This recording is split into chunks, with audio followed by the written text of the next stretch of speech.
just opened up the box, and here it is in here. And I'm going to say right off the bat, looks great.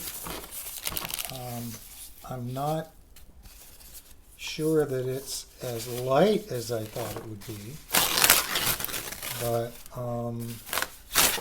we'll see. Looks absolutely amazing. $200, $220, plus a little shipping, $250 all in. It's almost in tune. I'm going to say it's a victory, and we haven't even checked to see if the headstock is intact. All right, welcome back, Woodstock Guitar Guy, and we're here with NGD, New Guitar Day. I couldn't resist. It was a model that I've loved my whole life, the Les Paul model, but this one was particularly inviting because it is hollow. You see, I mean, it's hollow, and it's semi-hollow, actually, they call it. There's no panel on the back. There's no way to access any of the electronics except through the cavities of the pickups, which we're going to explore here at some point very soon. And the best part about it is it's very light. It came in at about 6.4 pounds, which is, for a Les Paul, that's about 3.5 pounds lighter than normal. And that's what I was looking for. I was looking for something light in the Les Paul model. And I have a few options here as well, but this appealed to me because, one, it's got humbuckers, and I can swap in some higher quality humbuckers when I'm ready to do it. And it looks great. It's got beautiful, flame. The back is great. I love the color, and it was $219, which is like, that's kind of like saying free almost, for a brand new. And what's the brand? It is a Firefly, and this is the Elite model. Okay, Elite. We're going Elite here at Woodstock Guitar Guy. I've looked it over pretty closely. I don't see any blemish on it. The finish is, looks perfect to me. I see no problem whatsoever with the finish. The only issue I picked up right out of the get-go was that the low E string doesn't ring. They all do, but the low E is like dead. So we're going to try something right here, right on live on camera with this massively large screwdriver. We're going to try something and just see if that is the issue. What I have found with these ABR bridges is that the strings coming off the bridge, sometimes they hit, and they hit the bridge before they get to the tailpiece, and sometimes this kind of deadens the string. So I'm gonna lift this tailpiece a little bit and see if that brings the string back to life. If not, then the issue is going to be probably up here with the nut, and I'll have to go in and kind of clean out the nut a little bit. But let's try this first and see what happens. Brand new guitar. I'm already messing with it. What do you think of that? Huh? All right. So we just raise this a little bit. It's going to knock the whole thing completely out of tune, which is fine. I'm going to raise the treble side too.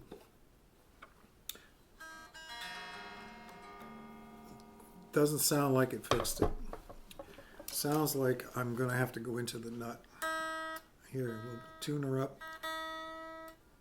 And while I'm tuning, I just want to say that Firefly quality has continued to improve. I bought early Fireflies, and they, they were iffy. There's no doubt about it. I've got a nice one here that I put a lot of time and effort into that was a copy of a Little Sister, which is a kind of a Les Paul style. It's got F holes. It's almost, I think it is a total hollow body. We're going to listen to these pickups too. You heard them clean coming in, and we're going to hear them with some overdrive going out. My only gripe with Firefly has been that the pickups really don't do it for me, but it could be because I'm spoiled. I've had too many good pickups in here now, so my ear is, tuned to hearing like really good pickups versus kind of like cheesy pickups. But we'll give these a chance. Comes with speed knobs, okay, which is kind of cool. That's not something you see every day. The gold finish, I'm not a big fan of gold, but they like it. Firefly likes it. There's a nice little bump here. They have a name for this, and I'm going to put it in the comments below when it's a, what's it called? A flute? No, not a flute. I'll find it. And sploot. No, it's not a sploot. But anyway, I'll get it. I'll put it in the comments below. They have a nice one there. You can see this is to help your headstock not break when the guitar falls over. For the money, and by the time I'm done modifying this thing, it's going to be great. Frets are nice. They're not jumbo. They appear to be medium jumbo, which is what I like. I think they've got 9s on here for strings. I'm going to swap it out for 10s. Neck is, I would call it a pretty, like a D, somewhere between a C and a D. It's not overly chunky at all, which is okay. Tuning, the tuning pegs might get swapped out.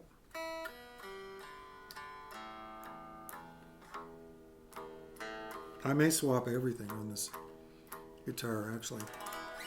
When you price out the cost of a body, just a straight guitar body, even if it's like finished or unfinished, either way you want to do it, for something decent, you're going to spend about $100 when you're all done with the shipping. And then it goes up from there. You can spend a couple hundred easily on a body, finished and ready to go and all of that.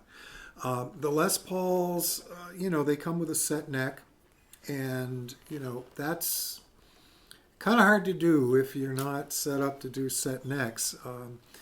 It's mostly what we do here is bolt-ons, and because it's easy. I've tried a few set guitar necks, and I've had mixed, I'll just politely say mixed results.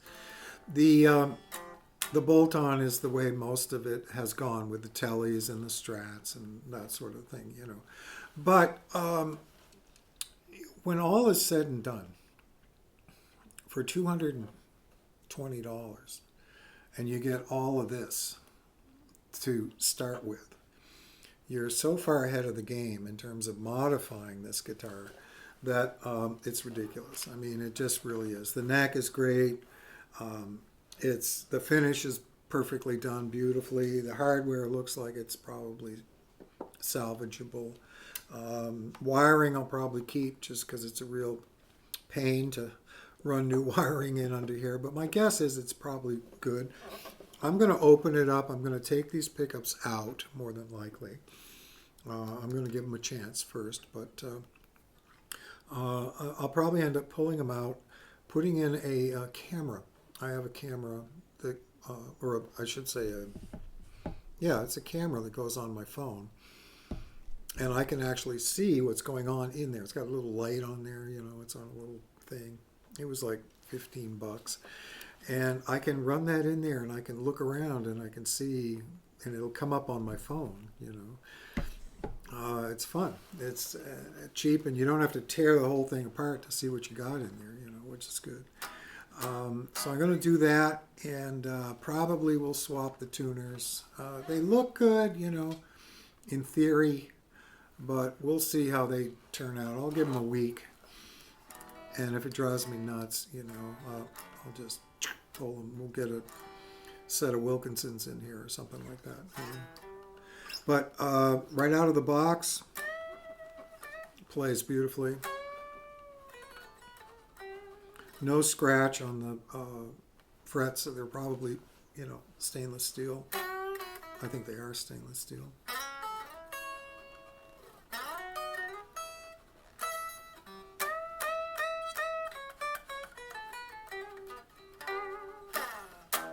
So the plan is to kind of make this my own, adopt it. It's a little, I can tell already it's a little bit thinner maybe, which is nice. It's a little bit thinner than a standard Les Paul. Definitely lighter. And I'll be able to,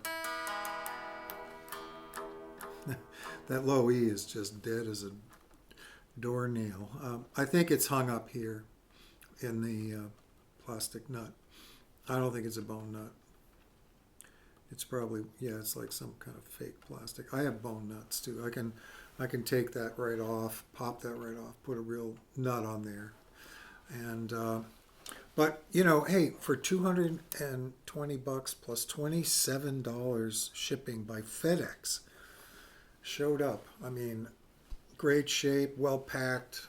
You can't beat it. I'm going to say this about Firefly and other companies overseas.